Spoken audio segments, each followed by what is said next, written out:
Já se dneska budu věnovat tomu, co mi přišlo včera z Německa a na co jsem byl fakt jako hodně zvědavý. Je to můj nový dron, který se jmenuje Parrot Anafi.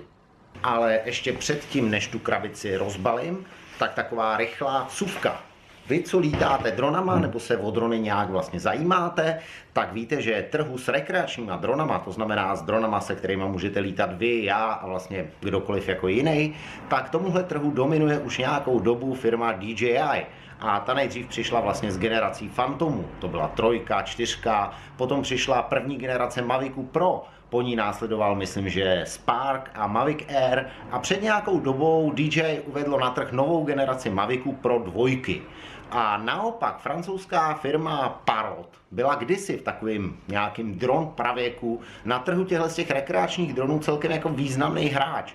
Ale potom se prostě nějak jako odmlčeli, se mi zdá, že vyklidili prostor. A teď se vracejí s Parrotem Anafi a úplně tou klíčovou otázkou je, jak moc se jim ten comeback poved.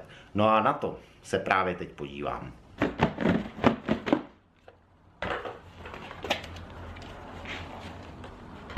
Tohle vypadá na ovladač, takový jako hodně bytelný, jsem se evidentně dá mobil a letíte. A potom je tady takovýhle pouzdro, který úplně na první pohled jako vypadá, jako by to bylo pouzdro na nějaký prostě luxusní brejle. Ale protože v té krabici už nic dalšího není, tak je jasný, že v tomhle tom je dron. Wow! Tak to je pecka. První body pro Parrot. Koukněte, jak je dlouhej a hubenej a subtilní. On fakt vypadá jako nějaká vážka. A navíc ten organický dojem ještě jako podporujou ty vrtule, které jsou strašně jako subtilní a jsou poloprůhledný. A úplně u nich máte takovou pochybnost, jestli vlastně ty vrtule jsou schopný dostat ten dron prostě nahoru. Naopak, co se mi nelíbí, je tady to odkrytí těch motorů. Mi přijde jako trošku divný, protože při startech a přistáních na nějaký jako prašný cesty to vypadá, že ten dron budu muset asi trošku čistit od prachu.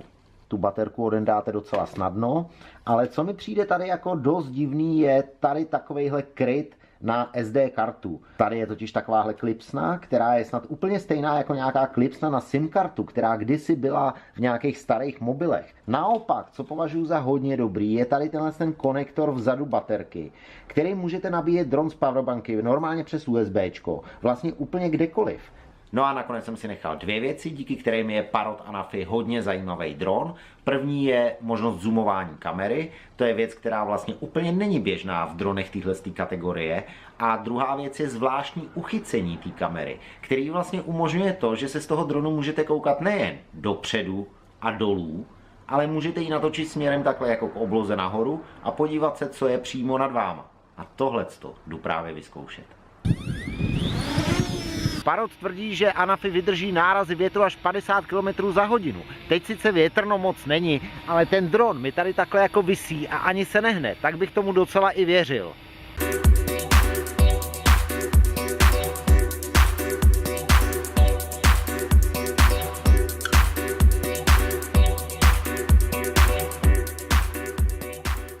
Já jsem si s sebou vzal dneska kromě Parrota Anafi i tohohle svýho jako Mavica Pro, který bude pro srovnání a vím samozřejmě, že to srovnání není úplně OK, protože Mavic je dron trošku jiný kategorie, už tím, že je 2,5krát dražší a má mnohem lepší jako parametry, ale zase na druhou stranu nějaký srovnání prostě potřebuju. A krom toho plánuju tady pilotovat tohodle Parrota Anafi a zároveň i Mavica Pro a tímhle Parrotem Anafi se koukat takhle ze spoda na Mavica Pro.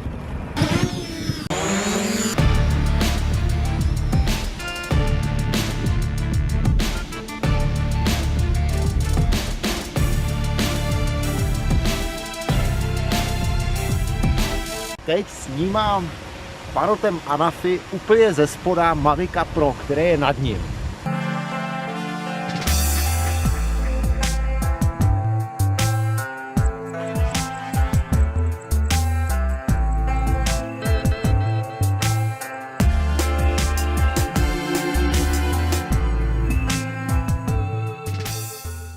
teď jdu s Parotem Anafi vyzkoušet průlet mezi stromama a zkusím udělat pár drone shotů směrem ze spoda nahoru na koruny stromů, ale ta věc nebude úplně jako jednoduchá, protože tu kameru budu mít takhle namířenou jako právě nahoru a poletím dopředu a Parrot Anafi nemá vepředu, vlastně on nemá vůbec nikde žádný senzory na překážky a to jsem myslel, že je dneska už jako něco takového jako třeba airbagy v autě, taková jako skoro povinná výbava.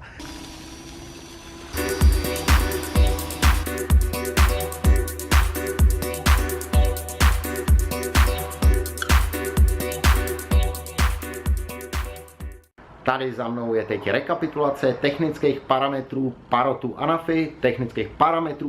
Anafi, hrozně blbě se to říká, ale nic lepšího nemám, a srovnání těchto technických parametrů mezi Parrotem Anafi, DJI Mavicem Air a DJI Mavicem Pro první generace. I když samozřejmě, že vím, že srovnávat na jedné straně Parrot Anafi a DJI Air proti Mavicu Pro jakýkoliv generace je trošku takový jako divný a trošku to kulhá, protože Mavic Pro jakýkoliv generace je vlastně dron, který je trošičku jakoby jinde a to se projevuje hlavně v těch letových vlastnostech, kdy prostě delší dobu vydrží ve vzduchu a hlavně docela dál doletí. Takže lepší je srovnávat mezi sebou Mavic Air proti Parrotu Anafi.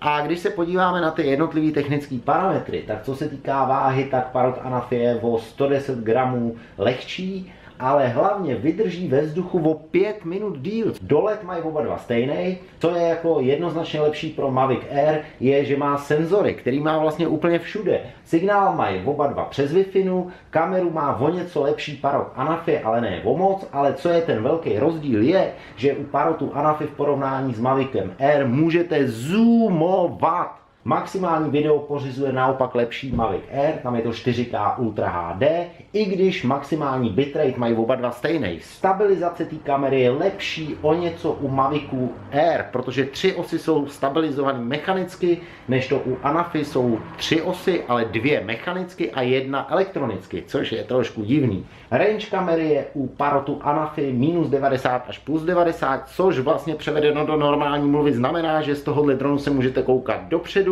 dolů i nahoru. U Mavicu Air tam se můžete koukat akorát dopředu a dolů. Takže když bych to celý jakoby srovnal, tak za mě o něco lepší parametry má Parrot Anafi. Každopádně, kdybych se měl podívat na Parrot Anafi nějakým subjektivním pocitem, na základě toho, jak jsem s ním před chvilkou vlastně lítal a probrat jeho výhody a nevýhody, začnu teda nevýhodama a zase bych se opakoval a budu se opakovat, nemá prostě senzory.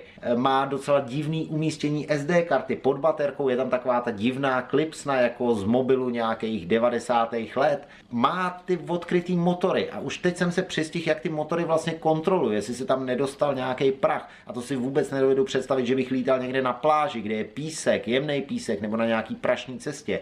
Tam 100% se něco jakoby dostane. Naopak, velkou výhodou tohohle dronu je jeho stabilita. On prostě se skoro ani nehne. Pak má zoomovací kameru, což úplně není běžný v téhle kategorii dronů, a unikátní navíc je to, že touhle kamerou můžete koukat pěkně ze spoda nahoru. No a potom, co je tady jako velká výhoda, je ten konektor, možnost nabíjení přes USB, normálně z powerbanky, takže nejste limitovaný nějakou zásuvkou a něčím podobným. Vy prostě, když vám dochází šťáva, jednoduše přistanete, zasunete powerbanku přes USB, počkáte a za chvilku zase letíte. Já ještě úplně nevím, jaká bude cena Parrotu Anafi na českém trhu, protože v době, kdy vyrábím tohleto video, tak Parrot Anafi je sice v nabídce nějakých shopů, ale není ještě jako naceněný. Ale podle mě ta cena se bude motat někde okolo Mavicu Air, který mu nejvíc konkuruje. Takže jestli hledáte nějakou dobrou alternativu právě za Mavic Air, tak tohle je určitě dobrá volba. Parrotu se prostě ten návrat do segmentu rekreačních dronů podle mě hodně poved. A pro mě bude Parrot Anafi ideální dron pro lítání a natáčení v nějakém takovým mým okolí, dejme tomu 600-800 metrů, a zároveň ideální dron pro nějaký jednodenní cesty a výlety. Ať už kvůli tomu, jak je malý a jak málo místa zabere, anebo i kvůli té možnosti kdykoliv ho dobít z powerbanky přes USBčko.